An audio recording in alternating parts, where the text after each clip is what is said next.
Ага, запись. Бүгүнкү вебинарга киргениңиздерге чоң рахмат. Азаматсыздар, аябай көбөйүп атасыңар, азаматсыңар. Анда эмесе вебинарды баштадык. Сиздер менен таанышып өткөндөй Бегимкулова Эльбана, сапфировой директор, компания Oriflame менен иштешкениме мынакей 11 жылдын жүзү болду. Кудай буйрса, мен бул компания Oriflame тандаганыма өкүнбөймүн.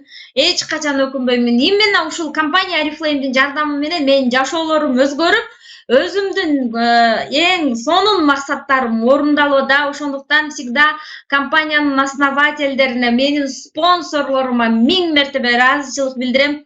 Эгерде спонсорлор ушул биздин Oriflame жолун тандабаганда, особенно Маматкулова Икая эжебиз да тандабаганда, билбейм, биз азыр кайсыл жумушта иштеп жүргөн элек. Но все-таки бизге жакшы чоң жол ачып берди. Рахмат спонсорлорго. Албетте команда менен, командасы жок эч качан мен бул чоң ийгиликке жетмек эмесмин. Ошон үчүн командама дагы эң терең ыраазычылыгымды билдирем. Мен сиздер менен сыймыктанам. Азыркы күндө командабыз мынакей дүркүрөп өсүп, аябай бриллиантовый командада, өтө көп золотой командабыз пайда болуп атат. Мынакей жакын аралыкта уже саякаттарга да ачабыз. Жылда саякаттарга командабыз менен барып атабыз. Бардыгыңыздарга ушундай чоң ийгиликтер, чоң званиялар насип болсун. Эми азыр биз сиздер менен компания Oriflame'деги доходтун түрлөрү боюнча сүйлөшөбүз. Кандай доходтор бар? Албетте, компанияга жазылгандан кийин новичоктордо сөзсүз суроолор пайда болот. Мен эмне кыламын? Oriflame'де эмнелер бар? Маркетинг план боюнча түшүндүргүлө, кандай мүмкүнчүлүктөрү бар дейт. Сөзсүз түрдө биз ушул 8 доходту айтып өткөнгө биз милдеттүүбүз, айтышыбыз керек, айтып үйрөнгүлө, жашырбагыла. Биринчи доход бул экономия. 20%га арзандатуу менен биз продукцияларды алабыз. Бардыгыбыз, аял киши, кыз кишилер, бардыгыбыз продукцияны, косметиканы колдонгонду жакшы көрөбүз.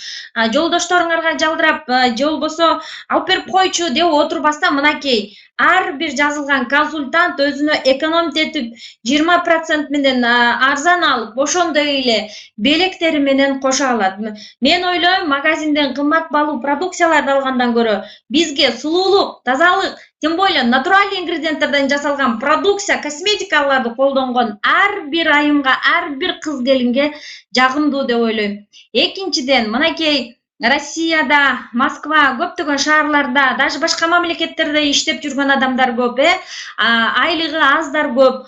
Же болбосо Oriflame'де башында башка жумуш менен совмещая алып кеткендер көп. Пожалуйста, немедленный прибыль көргүлө. Ошол жумуш менен совмещая алып кеткиле. Мен именно Oriflame'ге ушул каталог менен иштеп өзүмө подработка кылайын, мага кошумча акча болсун деп келгенмин. Да, мен жаңылган жокмун. Действительно, башында 10 000, 15 000 чейин подрабатывать этчүмүн. Это реальный, немедленный, быстрый деньги болгон мен үчүн өтө мени көп нерседен куткарган. Карпатыма, жебичкениме ушул сыяктуу өзүмө керектүү нерселерге аябай жараткамын.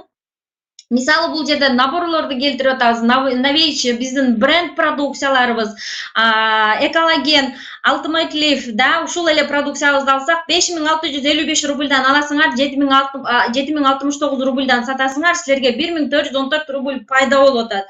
Бул ар бир жаңы ушул ишти баштаган ар бир новичокторго чөнтөгүнө өтө чоң пайда. 1000 рубль табам деп эртеден кечке чейин подработкага чыккандар дагы жок эмес, өтө көп. Андан көрө 12 саат, 14 саат бою подработкага барып иштегенден көрө, пожалуйста, биздин эң сүйүктүү каталогторубузду алып, ошону колдонуңуздар. Ошондой эле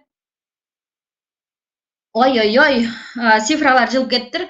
Ошондой эле үчүнчүдөн объемная скидка, это ваша зарплата. Именно ушул үчүнчү доходтор бизде көп мүмкүнчүлүктөрдү жаратат.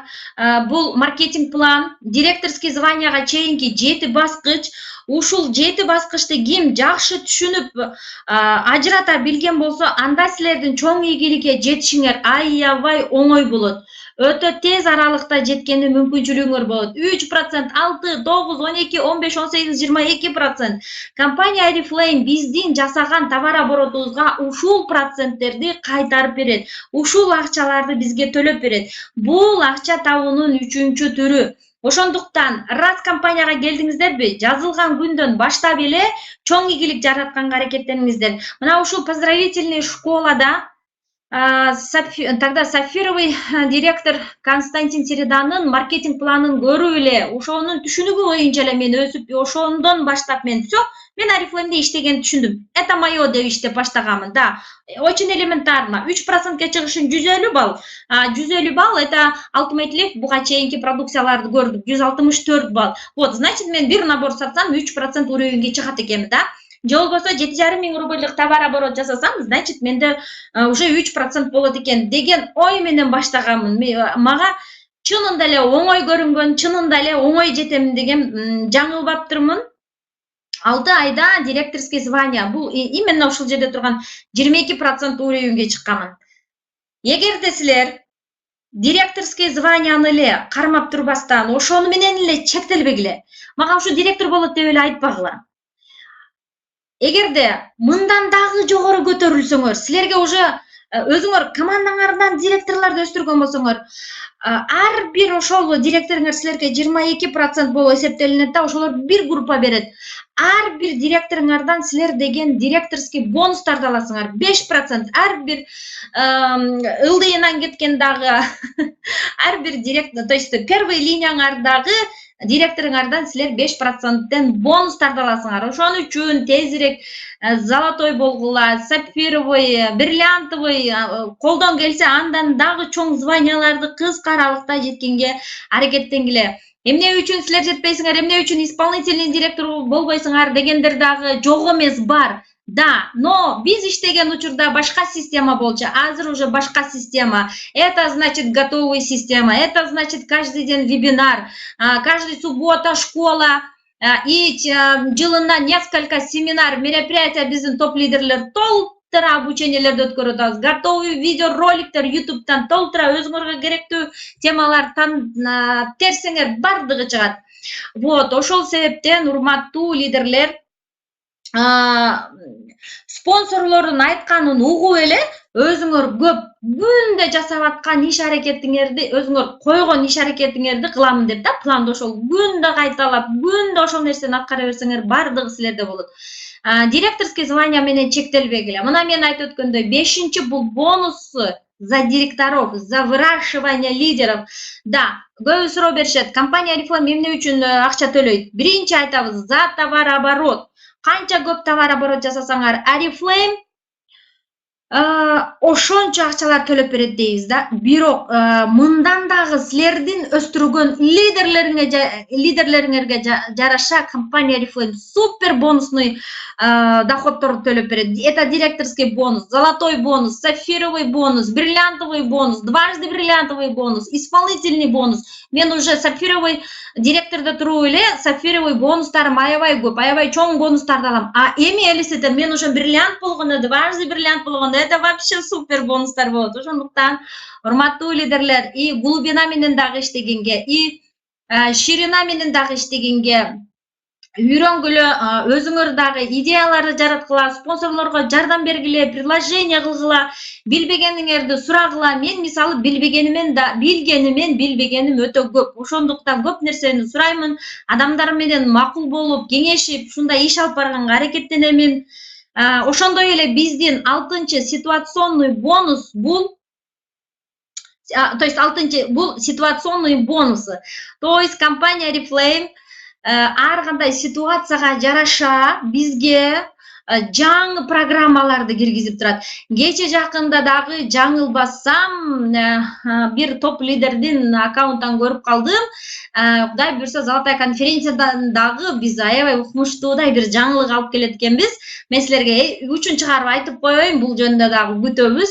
Мынакей буга чейинки ситуационный бонустарыбыз бул турборост программасы, бул азыркы моментте жүрүп аткан Я буду расти программасы 25 000 рубль, 50 000 рубль. Эми айтыңыздар, мен азыр малый маркетинг план боюнча көрсөтүп бердим сиздерге 22%ке чейинки тепкичтерди. Ошого кошумча сиз 25 000 рубль, 50 000 рубль премия алып атасыз. Но албетте бул деген эң сонун нерсе. Сиз кайсы жумушка барсаңыз, сизге ушундай премияларды, бонустарды предлагать этип атат. Мен сага кошумча акчаны төлөп берем, сенин ошол именно ушул иш аракетиң үчүн, сен мага өтө чоң товар оборот жасаганың үчүн, 24 саат бою иштеп бергениң үчүн. Албетте эч жерде жок андай нерсе. Это только компания Oriflame. Поэтому берген мүмкүнчүлүктөрдүн бардыгын колдонуңуздар. Ошондой эле 7-чи бул бонус уровня директора, да, директорлор үчүн өтө сонун кошумча дагы программалар бар. Бул Мой автомобиль программасы. Мынакей караңыздар, биздин команданын, Алга командасынын лидерлери уже бир канча машиналарды алып атышат. Булар Баратова Өмүркан, Абдрахманова Чачикей кече жакында кып-кызыл болгон сонун машинаны алды. Гүлпери Жакыпбекова Санкт-Петербургдан. Мына ушул лидерлер менен сыймыктангыла, ушул лидерлерди дагы машиналарын алгандар боюнча айткыла, саткыла, көрсөткүлө адамдарга. Ошону мен бирөөнүн ийгилигин канча көп айтсаңар, ошолорду канча көп мактасаңар, силер ошончо көп өзүңөр өсөсүңөр. Силерге дагы ошончо ийгиликтер жармашат. Это реальные деньги, да, это реально бул биздин лидерлер ушул машиналарды алып атат. Именно өздөрүнүн мынакей эмгегинен, өздөрүнүн мээнети кайтып ушул сонун болгон машиналарды алып атышат. Бардыгыңарга ушул нерсе насип кылсын. Ал үчүн тезирээк директорский званияга чыгыңыздар. Ошондой эле биздин мынакей 8-чи вид дохода — это план успеха карьера. Мен ушул план успеха боюнча директорский званияны көрүп эле Oriflame'де калганмын. Мага башка эч нерсе көрүнгөн эмес. Ушул директорский звания ал убакта $1000, $2000, $3000, $4000 болчу. Азыркы мынандай премиялар, чоң премиялар бизден мурда болгон эмес. Биз бул нерселерди алган эмеспиз. Именно силерге очень повезло деп айтам да. Именно силер ушундай чоң премияларды алсаңар болот. И то ошол $1000 көрүп эле ушундай өзүмө жакшы ниет кылган экенмин. Мен директор болсом, дальше менин өсүшүмө оңой болот.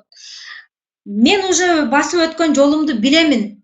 Мен дальше оңой өсө аламын. Менин командаман Кудай буйрса золотой званиядагы лидерлер чыгат. Менин командаман бриллианттар чыгат деп, менден дагы ашып кеткен, менден дагы аябай күчтүү лидерлер чыгат деп ушундай сонун бир ниет кылган экенмин. Да, ошол ой максаттарым азыркы күндө орундалып отурат. Мынакей бүгүн биздин конокто ошондой өтө күчтүү лидерлер көп, лидерлерге, адамдарга пример болуп аткан биздин конокторубуз бар.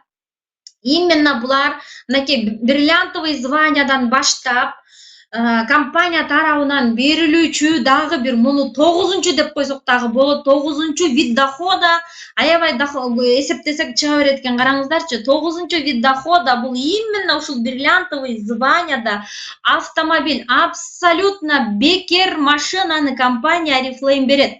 Бриллиантовый званияда. Даже ушул программада бул лидерлер 2 жолу ошол автомобиль машинасын алса болот. Представляете? Ким каалайт, ким ошондой машиналарды алгысы келет? Арсен, ким ошондой машиналарды алгысы келет? Канакей, жазып өтөбүз. Ким ошондой машиналарды алгысы келет? Тезинен жазыңыздар, тезинен. Ал үчүн кыска аралыкта бриллиантовый званияга жеткен аракеттениңиздер. Анда эмесе, силердин дүркүрөгөн кол чабыңар менен, силердин куттуктооңор менен биздин жаңы бриллиантовый директорлорду ушул автомобилге ээ болгон Oriflame тарабынан белек алган Санкт-Петербург филиалынан топ-15 курамына кирген, топ-100 Россия курамына кирген биздин лидерлерди тосуп алабыз. Силердин кол чабыңар менен. Бул лидерлерге азыраак эле убакыт берилет, 30 минутта, себеби булар конокто жүрүшөт. Менин кызым витамин деп атат, омега-3 ичебиз. Постоянно 15 минутта сүйлөшөт, 15 минутта силерде суроо берилсин. Мен зарайын айтып өтөйүн сиздерге. Анан суроо булар выступать этип атканда суроо бербеңиздер. Выступать этип бүткөндөн кийин анан 15 минутта суроо беребиз. Макул, бул ушундай сүйлөшөлү. Эгерде не то суроолорду берген болсоңор мен удалять этип турам. Вот ошондуктан будьте очень внимательны, да. Давайте анда эмесе Акшола, Нурлан, эгер даяр болгон болсоңор, анда плюс белгиси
Кечиресиздер, саламатсыздарбы?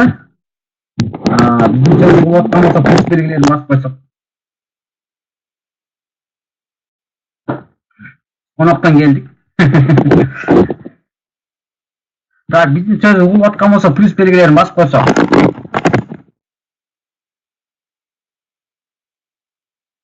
Биздин сөз угулуп атабы, урматтуу партнерлор? Бизге обратно связь берсеңиздер, если бизди угуп жаткан болсоңуздар, урматтуу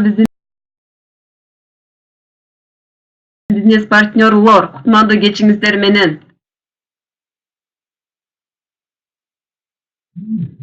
Значит, угулуп атты, да? Да. Плюстар көп басып тур. Ким бизди таанып алса, менин атым Нурлан Сакиев, келечегимдин аты Канибек кызы Акшола. Биз компания аркылуу бриллиантовый директорбуз. Бүгүнкү күнүбүз кандай десем, менин жашоомдо эң сонун, эң ыкты күндөрдүн бири десем болот. Аллах Таалага миң шүгүр. Конечно, бул биринчи очередь Аллах Тааланын, Субхана Тааланын дозволениясы менен болду, иншаллах. Экинчиден, что компания аркылуу биз ыраазычылыгыбызды билдирип кетет элек, ушундай күндөрдү бизге тартуулап, ушундай бесплатный машина, бесплатное путешествие, высокий доходторду бизге предлагать этип, ушундай жашообузду өзгөрткөн үчүн компания аркылуу ыраазычылык билдиребиз.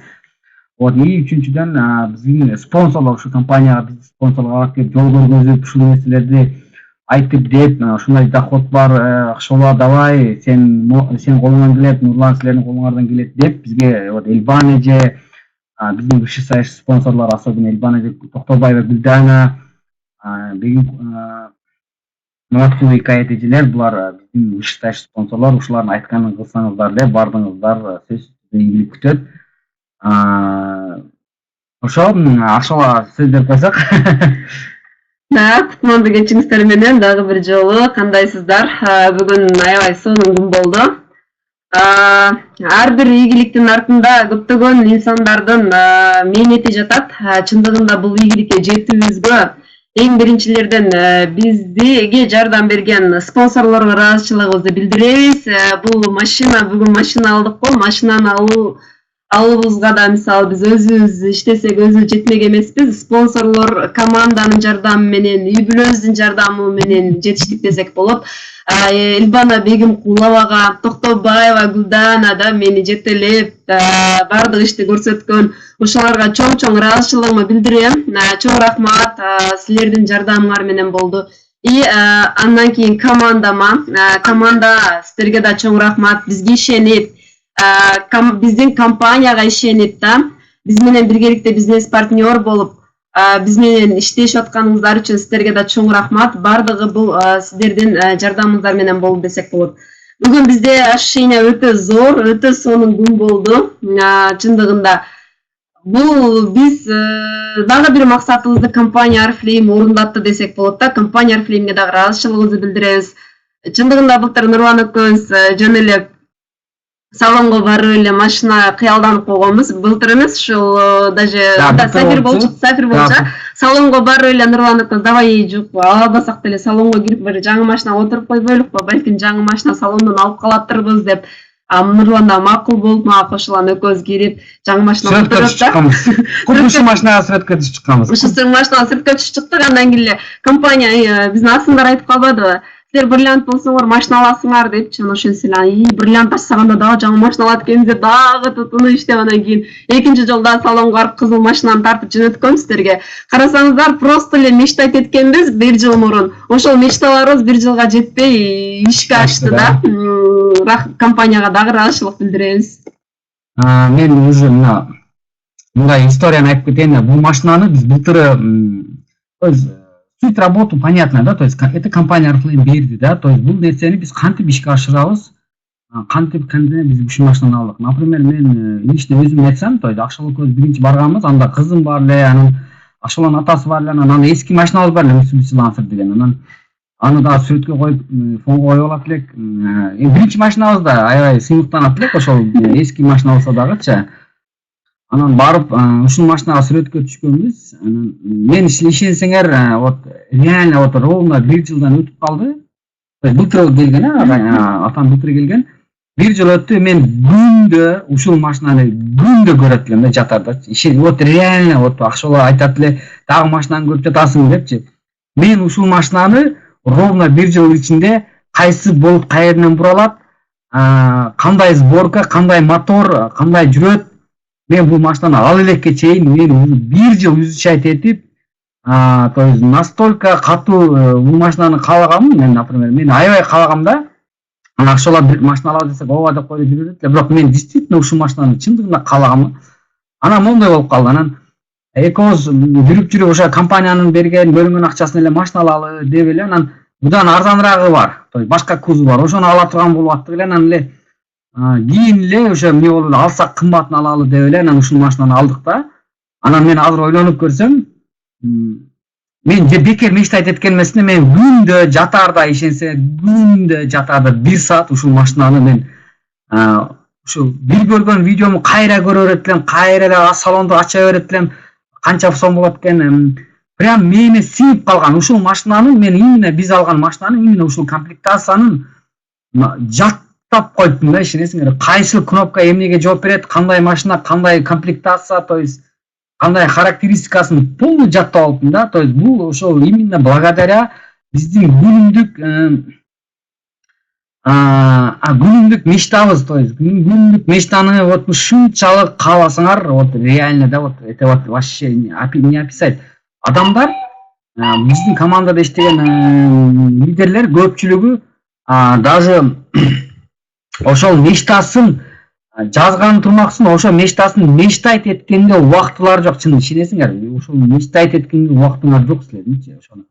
ишенбейсиңер ошогочу, ошол нерсеге ишенбейсиңер. Ошон үчүн силерде рост почему кеч болот? Потому что силер ишенбей атасыңар. Ошондо силер жакшы мечтаңарды жазбай атасыңар. Вот, ошол бул машина прайсовый стоимость 2 миллион 470 000 рубль. Это стоит прайсовый, то есть бул машина почти максимальная комплектация. То, что именно мен каалаган машина, вот благодаря Oriflame биздин болбогон бир почти 2017 баштап биз катуу иштей баштадык. Себеби биз именно круизный лайнер 2017 жылы компаниянын 50 жылдыгына бардык. Азыр 52 жыл болду, ровно 2 жыл болуптур. Вот кудду ушул кеткенбиз. Ошодон бери кылган мээнетибизге, то есть реально биз ошол мезгилде деле биз сафир болчук. То есть ошондо деле мындай ушундай катуу масштабный максаттарды коюп мындай салондон 2,5 миллионго машина алуу деген нерсе. То есть ошондо деле биз көрчү элек бриллианттарды, мисалы 2 ай жалды ошол мезгилде как раз. Но настолько биз бул нерсеге серьезно мамиле кылбаппыз да. Когда серьезно мамиле кылып ушунун үстүнө серьезно иштеп баштаганда, это не тяжело, вот это реально не тяжело. Главное, чтобы сиздер мечтаңыздарды ишенип, ошо мечтаңыздардын үстүнө иштешиңиздер керек лидерлер. Особенно вот фрилайф командасы, вот сомнение кылып жүргөндөр, бүгүн вот, например, машинаны көргөн биздин командабыздан частьтары барды, частьтын кийинки вручениясына чакырабыз, то есть биздин официальный вручение офисте болот. То есть биз ага уже профессиональный все такое вот видеосъемка, фотосъемка кылабыз. То есть бул бүгүнкүсү, то есть получениясы эле болду. Так, вот, ошол жерге барды командалар көрдү, вот реальный машинаны көрдү. То есть бүгүнкү күнүм чындыгында биз Акшыл Көзүн аябай сонун күн болду, өтө сонун күн болду. Машинанын салонунун жыты, то есть барсаң бул машинаны ушинтип бантикке таңып специальный выдачасына коюп коет. Бул эшикке чыккандагы сүрөтү, салондун ичинде сүрөттөр да бар, алар башка. То есть сени ушундай бантик менен күтүп алат экен. То есть бесплатный кофе, то есть обслуживание, вот это вот. Это реально бай адамдардын жашоосу, вот, реально вот. Мен мисалы үчүн уверенно айта алам, вот биздин именно приезжийлер, кыргыз, өзбектер, кайсы эле өзбек, кыргыз обычный иште барып эле ушундай салондон 2,5 миллионго машина алып атат. Эч ким мен алган, действительно мен алгандарды көргөм. Таксиге алышат, там Солярис, Рио ушундайларды алышат да. Именно вот чисто өзүнүн жашоосу үчүн машина, чоң машина керек болуп атат деп алгандарды көрө элекмин, потому что вот ушун үчүн действительно аябай сонун күн, мен ощущенияны ушул күндү ушунчалык күткөнүмүн аябай сонун күн болду. Мен Аллах Таалага миңдетеден шүгүр кылам. Ушул күндү бизге падат этип ушул күндү насип кылганчы. Но конечно, экинчиден бул биздин аракет мээнет. То есть бул үчүн жөн эле отуруп алып онго чейин уктап алган жокпуз. Биз иштедик, как болон иштеш керек. Эч качан ойлобогула, что силер иштебесиңер деле бул жерде халява бар. То есть конкретный труд керек, конкретный приглашение, рекрутинг, сопровождение, это надо постоянно делать, систематично, то есть токтобой кылыш керек, эч качан 1 минутайм токтобош керек. Ошондо силерде ушул машина болот. В зависимости сенин желанияңдан эле, сен кааласаң 2 жылда кылсаң болот, кааласаң 1 жылда кылсаң болот. То есть все возможно, главное сенин эмең да. Вот ошон үчүн вот, то есть это возможно, реально бул машинаны бүгүн биз уже салондон чыкканда машинанын пробеги 1 километр экен. Мен өмүрүмдө 1 километр пробеги бар машина айдаган эмесмин да, чындыгындачы. Алган машиналардын пробеги 200 000, 190 000 болчу эле. Анан качан бузулуп калат экен деп эсимде, вот прям жаңы машина, вот реальночу вот. Вот Акшола өзүң ощущение айтып кетсең, Акшола. Благодаря Акшола үчүн бул, конечно, бул иштин бардыгы. Ощущение чындыгында аябай сонун салондон машина алган, бул мындай башкача ощущение болду, толкунданып да чындыгында. Биринчи жолу салондон машина, жаңы машина алып атабыз. Салондун ичи кожа деген машинанын ичи өзүнчө жаңы машинанын жыты болот демекчи. Жыты болот экен өзүнчө. Киргениңде эле өзүнчө обслуживание кылгандар да башкача, машина кофе алып келип беришип, эле олтуруңуз, кофе ичесиз, эмне жейсиз, эмне чейсиз деп, как мындай өзүңдү ушундай бай сезип да, бай элестетип да, мен дагы ушундай жашоого татыктуу экенмин деп калат экенсиңер. Эмне демекчибиз, урматтуу бизнес партнерлор, биз алган машинаны сиздер дагы ала аласыздар. Сиздердин да колуңуздардан келет да. Бардык адам ала алат да. Адам кылганда адам кыла алат деп айтабыз биз ар дайым. Бул машина жөндөн жөн келип калган жок, чындыгында өтө катуу иштедик. Башта 2018 бизде уйку болгон жок. 2018-жылы өтө катуу иштеп, только изденип, анализдеп, кантип иштейбиз, кантип көтөрүлөбүз да. Ар дайым биз изденем, ар дайым изденебиз, себеби кантип тезирээк өсүш керек да. 2017-жылы Америкага коюлган путевканы уткандан кийин 2018 биз ушундай каттуу киришкенбиз. Америкага да утабыз, еще компаниянын машинасын алабыз да. Неге биз албашыбыз керек? Биз алышыбыз керек. Биз бриллиантты жабышыбыз керек, биз Америка путевка утушубуз керек деп мынакей каттуу иштедик. Чындыгында эмгегиң каттуу болсо, жегениң таттуу болот дейт. Каттуу иштесеңиздер, чындыгында каттуу ийгиликтер болот экен, жегениңиз да таттуу болот экен дегендей. Ошон үчүн бардыгыңыздарга айтарым, Арифлеймде билесиздер, алмапыш, озматыш деген нерсе жок. Арифлеймде каттуу менет кыла турган болсоңуздар, өтө чоң мүмкүндүктөргө ээ болосуңар, өтө сонун мүмкүнчүлүктөргө ээ болосуңар. Арифлейм берген мүмкүнчүлүк эч жерде жок. Силерге айтарым, шак таштадыңарбы, арка кайтпастан чоң максаттарды коюп, максатыңыздарды күндө жазып, күндө кайталап жазып, Нурланга окшоп күндө көрө бериңиздер да. Нурлан машинаны сүрөтүн коюп алды, көрүп жата берет да, видеосун көрөм. Болду болчу дейт элем, менчи кичкене машинаңы эле тиктей бересиң депчи Нурлан өзү окуп чыгат. Ровно, чындай ровно 1 жыл убакыт кетти. Да. Şu zeriп калсам элечи, şu машинаны ачып эле көрө берем. Привычка болуп калган да, вот реально, вот это реально работает. Вот реально не считать этсиңер, иштейт, действительно иштейт, ошолчу. Какой остановка болбосун, Аллах Таалам силердин ниетиңерди, силердин иштиңерди кылып берет. Потому что ошого ылайыктуу жолдорду салып коет, ошого ылайыктап коет экен да. Ошон үчүн ал жерде правильный мышление кылгыла, правильный ниет койгула, вот акшылоо туура айтып атат. Көпчүлүк адам мынтет да, бизге ham жуксун дейт, бизге ham насип кылсын дейт. Кана бизге ham насип кылса жакшы болот эле дейт. Мен алам иншаллах деп ушинтип айтсаңар, то есть бизге ham насип кылсын, бизге ham жуксун деген сөз бар да, то есть да, это жаман сөз эмес, жакшы сөз. Но экинчи жагы бар. Иншаллах эмдиги жылы менде ушундай машина болот. Иншаллах 2 жылдан кийин мен ушул машинада жашайм. Иншаллах мен, то есть сөз бир эле, то есть да, то есть эконун смыслы, то есть бул деле муну деле айтсаң болот, экөөдөн эч кандай харам эмес, чоң сүйлөбөйсүң. Но мен иншаллах болом десең, Аллах Таалам сенин ниетиңди тезирээк кабыл кылат, потому что сен уверенный болуп айтып аракет кылам деп атасың да.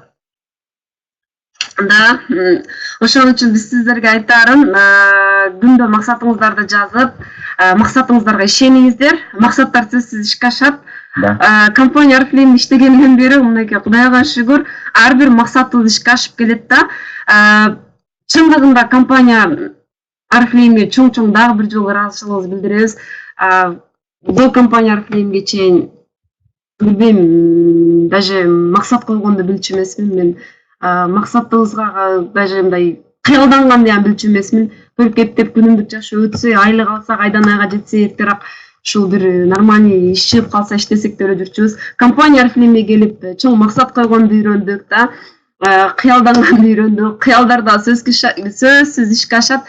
Ар дайым оюңуздарды эле тазалап, оюңуздарды ушул мээдеги жаман нерселерди суруп чыгарып эле, ар дайым жакшы ойлорду ойлоп, жакшы максаттарды ойлоп, күндө максаттарыңыздарды айтып да, аффирмация деп мен ар дайым айтам.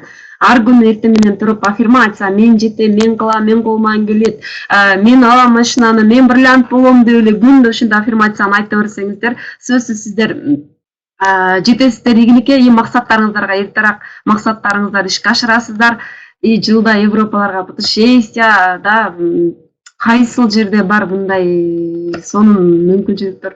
Ошон үчүн сиздерге айтарым, Арифлеймдегидей ишти эч жерден таба албайбыз. Жаңы баштап аткандар, жаңы кадам таштап аткандар, эң туура жолдосуңар дейм. Сиздер бизнести кандай баштасаңыздар, кандай ой менен, кандай позитив ой менен баштасаңыздар, ошого жараша болот ийгилик силерге.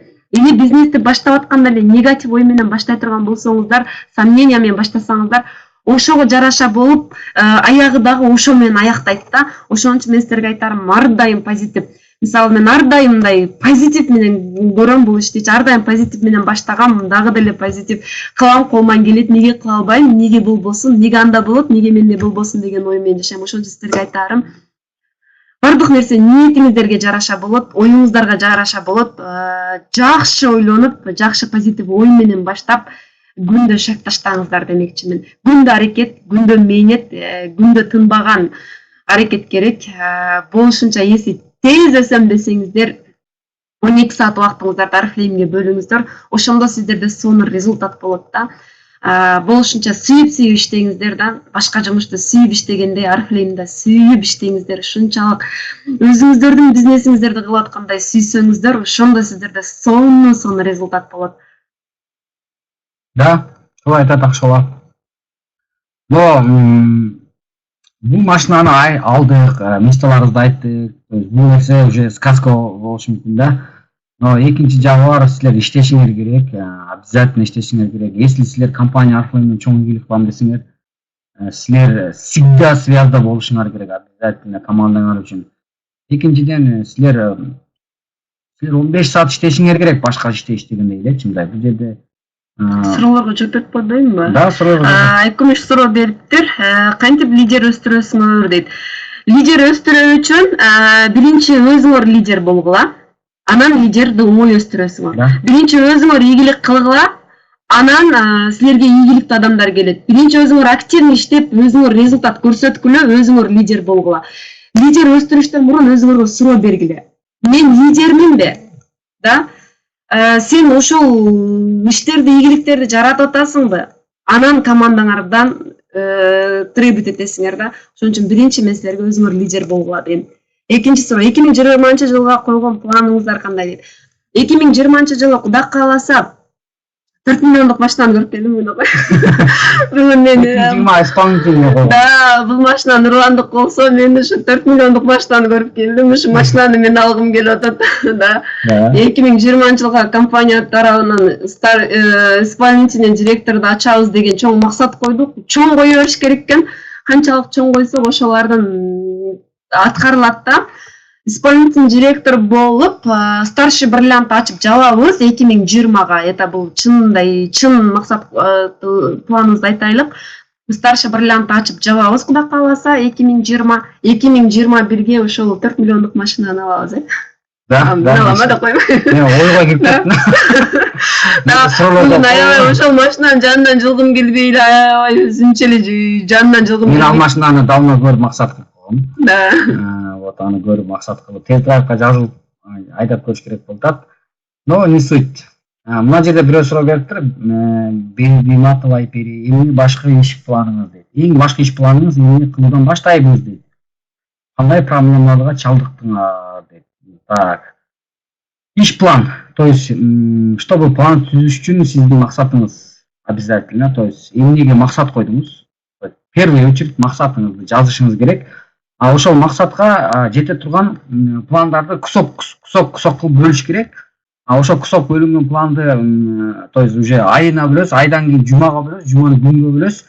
А күнүмдүк планды кечкурун жазасыз, например, 2 саат обзор кылам, 3 саат рекрут кылам, 20 каталог таркатам, 20 жаңы контакт жыйнайм. И ушул нерсени систематично, то есть кечкурун саат 8 обучение өтөм, школага адам чакырам, то есть вот это иштерди систематично, то есть күнүмдүк ишиңерди талыкпай кайталоо, эч кандай жалпылык бербей, и бүгүн мындай уктай берейинчи, бүгүн воскресеньеге эч ким деле офиске барбайт деген эмес, то есть систематично самодисциплинированный, то есть өзүңөр дисциплинаны башкарышыңар керек. И вот кандай кыйынчылыктарга чалдыктыңар дейт. Бул бизнесте кыйынчылык деген нерсе жок, реально жок. Вот мен силерге айтып берейин, вот обычный бизнес менен Oriflame бизнесинин айырмасы. Вот, например, обычный бизнес мындай болот да, кимдер бизнес кылган болсо түшүнөт. Обычный бизнес деген, когда сенин кылган ишиң, когда сенин кылган бизнесиң соода алып келбей калса, товар орот жүрбөй калса, сенин аткага кетесиң да, сенде аренда күтүп турат, зарплата күтүп турат, налог төлөшүң керек. Анан сен канчалык аракет кылбагын, канчалык жер чапсаң да, жа ишиң болбосо сен жапканга аргасыз болосуң да. А вот компанияда сен аргасыз компанияны жаппайсың да, вот реально жаппайсың да. Да, бир каталог начар чыгып калса, жакшы аракет кылып койсоң, уровень нормалдуу каласың. Вот это кыйынчылык. Следующий каталог барго, бизде 17 каталог барго. Вот следующийде кылам дейсиң да. А традиционный бизнесте кылыш кыйын вообще.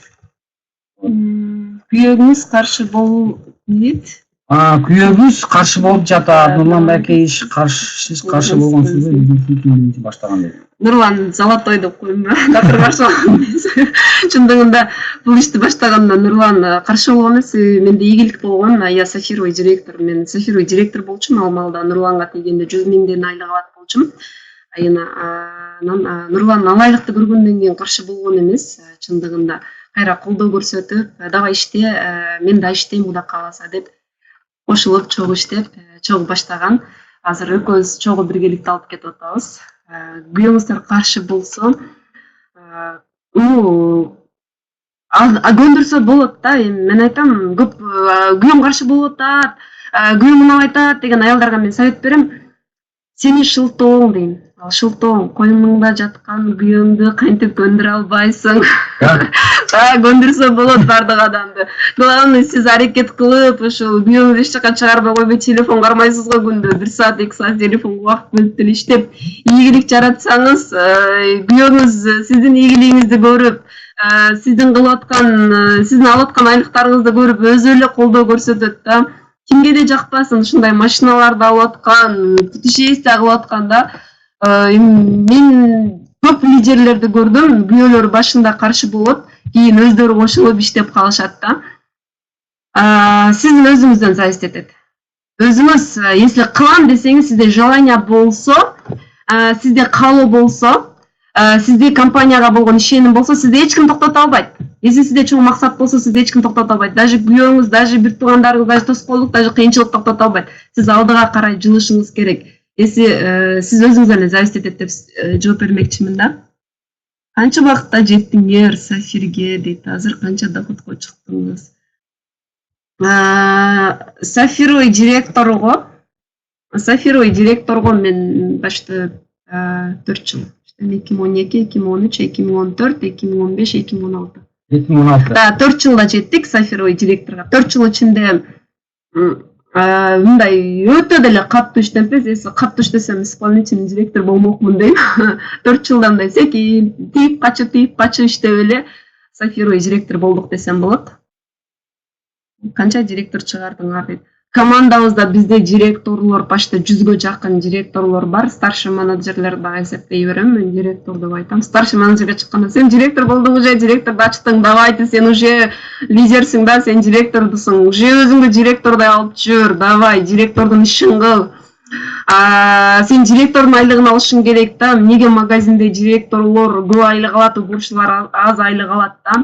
Сен өзүң көп айлык алам десең, көп нерсе үйрөн, сен уже директорсуң дейм. Мен менеджерди, давай старший менеджер эмесиң, сен директорсуң деп айтам. Старший менеджерлер менен кошулуп, ушул 100гө жакын командамда директорлор бар, бриллиантовый директор бар, Сафир, Кудай кааласа жакында аз калды, уже Сафирге ачат, старший золотой директорлор, золотой директор. Уже көп Жакында старший бриллиант жабат. Старший бриллиант, да, биздин командабыздан. Сурооңуздар барбы дагы?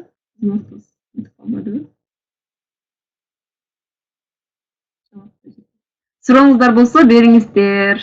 Биздин убактыбыз бүттү. Бизге 30 мүнөт убакыт берилген. Да? Сурооңуздар барбы? Күнүнө канча рекорд жасоону дейм. Сунуштайсыңар дейт. Канча рекорд жасоону сунуштайсың күнүнө? Вообще бир да, күндө жок. Күнүнө бир рекорд. Бир рекорд болуш керек да. Эгерде сен күнүнө 500 адамга предлагать этсең, бир рекорд болот. Да. Если чындап сиздер тезирээк чоң ийгиликти багындырам, тезирээк директор болом, тезирээк золотой директор болом десеңиздер, күнүндө бирден рекорд.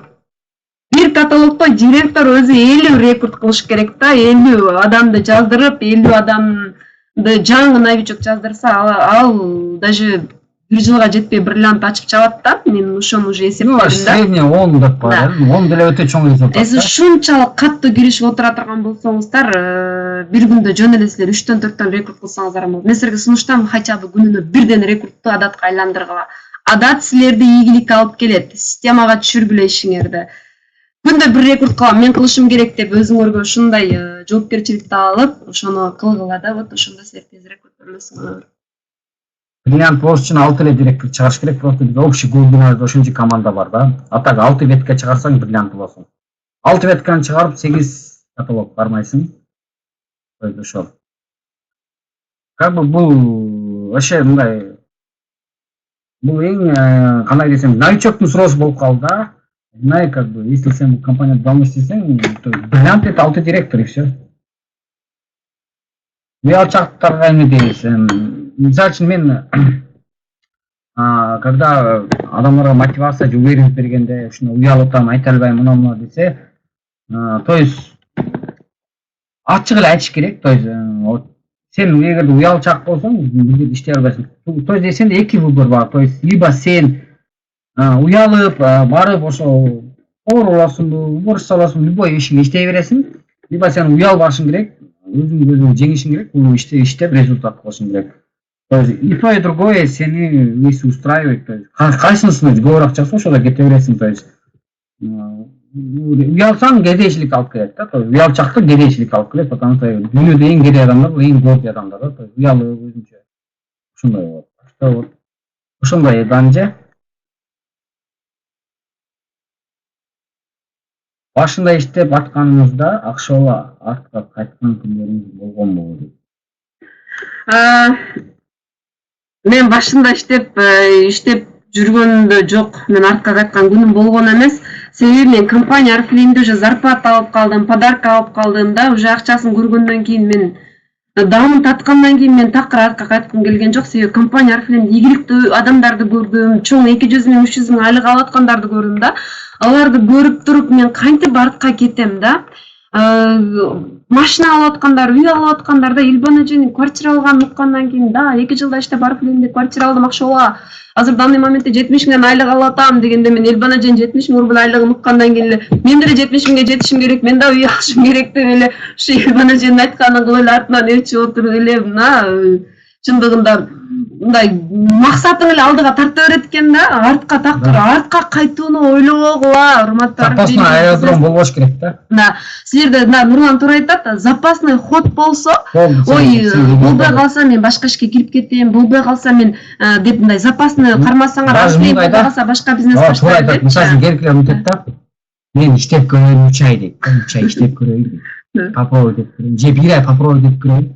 Если вдруг болбой калса, мен мунун ишиме барам дейт. То есть мындай адам однозначно барбайт, потому что сомнение кылып атат да, чоң сомнение кылат. То есть болбой калса эмне болот, анан основной, то есть без вариант болуш керек да. То есть либо бриллиант, либо жок да, например, ушундай болуш керек да. Например, аркада жол жок. Мисалы үчүн биз акчалуу көздө но чынын айтмакчы кыйынчылыктар, арка кайткан нерсе деген вообще болгон эмес. Вот реально вот давай кылыш керек, кантип кылабыз?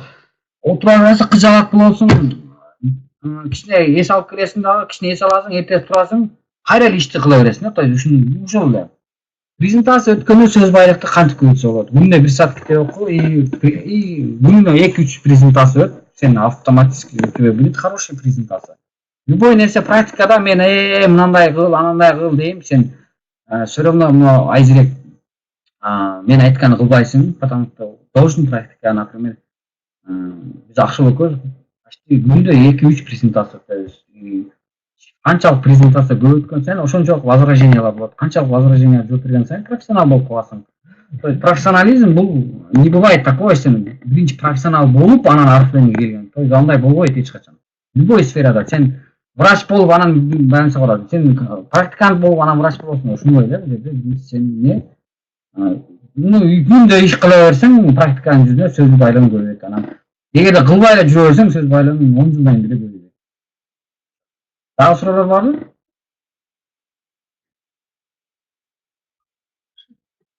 Биздин убакыт туруп калды окшойт Илбан эже. Чоң рахмат анда баарыңыздарга. Обучаться надо и зачем? Обучаться сөзсүз керек. Обучение албасаңыздар сиздер. Не знаю, мен күнүнө 1 саат обучение алам. Мисалы мен да күндө уже Илбан эжечи мага китеп оку десе, мени китеп оку дей берет деп нерсе жаман көрөт элем да.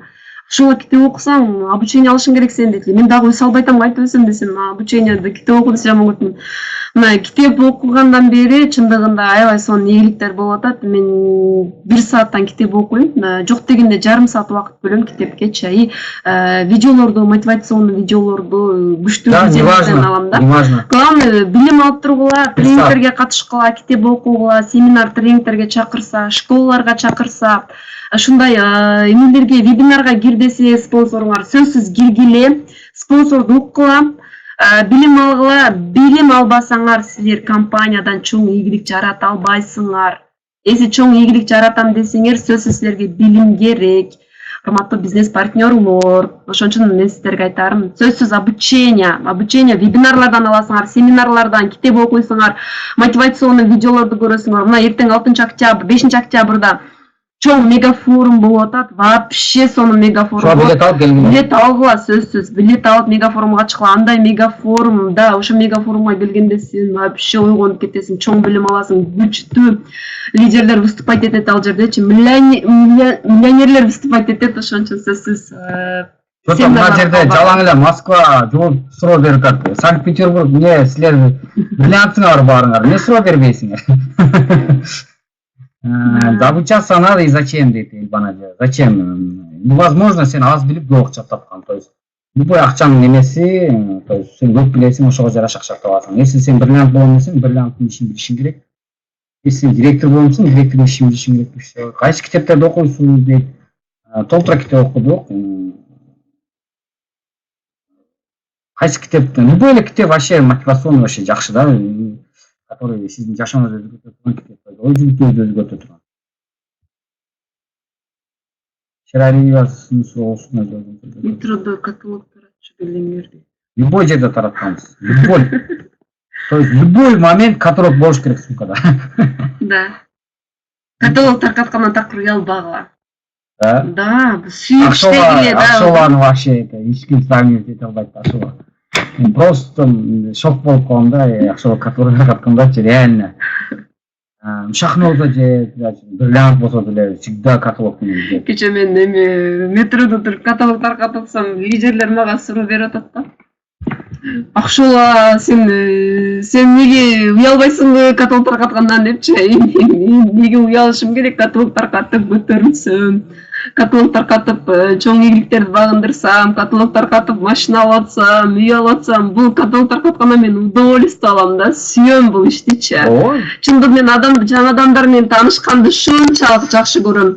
Чындыгында бул каталог таркатуу деген билбейм, адамдар ой деп уялышат. Уялсаңар жүрө бересиңер, эч нерсеге жетишпей. Да, бирөөнүн классында иштеп, айлыктан айлыкка жетпей жүрө бересиңер. Если чындап ийгилик кылам десеңер, таркаткыла каталог, иштегиле. Чыккыла көчөгө чык. На войне деп любые методы, не дейт, биз макала орустарда на войне любой метод как бы ишке жарай берет дейт. Бул жерде деле как на войне любой метод ишке өтө берет. Любой метод. Такого не бывает, что именно ушул метод менен иштесең ийгилик келет. Метод интернетте да метод бар. И адам да ийгилик кылса болот, потому что көрүп атпайлы болгондар да. Ултсайм каталогтон результат кылса болот. Почему? Потому что көрүп атабыз ондойлорду дагы. Чисто приглашение менен офисте отуруп алып деле иштегендер бар да. Особенно Москва это очень хорошо умеет делать. Результат болуп атпайбы? На войне любые методы эффективны. То есть так что любой метод эффективный. Самый главный этот систематично күндө кайталоо керек. Анан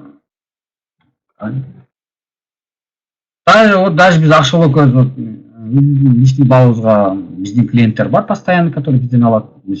Бриллиант болдук, зачем дейт? Да, личный товарообороту бизге заказ бергендер бар.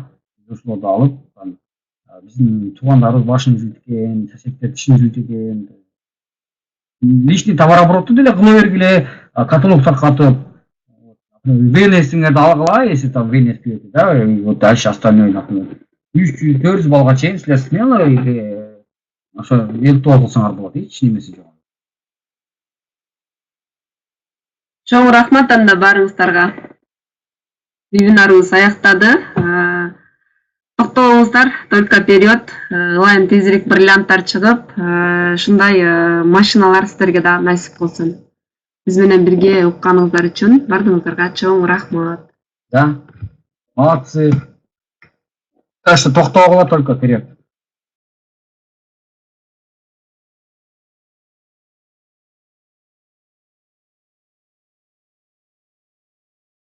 Аябай сонун вебинар болду. Көптөгөн суроолорго жооп бердиңер. 100 уккандан көрө бир көргөн жакшы дейт. Ушул вебинарга кирген лидерлер Кудай буйрса аябай сонун мотивация алдыңар, өзүңөргө өтө керектүү нерселерди алдыңар. Кээ бирөөлөрүңөр өтө жакшы ойгондуңар деп ойлойм. Поэтому чоң максат койгула, планыңарды туура койгула, күндө активный действие жасасаңар бардыгыңарда болот. Анда эмесе, кийинки вебинарда жолугушканча жакшы туруңуздар.